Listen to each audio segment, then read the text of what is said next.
I promised myself that one day I would have a house big enough to hold a family of 3. With rooms that my kids can play in and use their imagination. Just like I did when I was a child.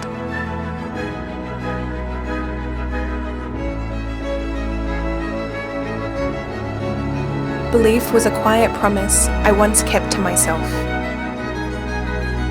Now it's shared.